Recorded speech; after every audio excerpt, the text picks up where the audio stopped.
Hello అండి. కార్తీక మాసంలో అయితే మేము త్రినాథుల వారి మేళా చేస్తాము. చాలా సింపుల్గానే చేస్తాము. ఎక్కువ హడావిడి ఏమీ అక్కర్లేదు. ఈ పూజకైతే ఉన్న వాటితోనే చేసుకోవచ్చు.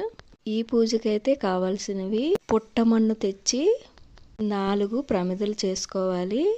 ఎక్స్ట్రా 1 ప్రమిద వినాయకుడికి.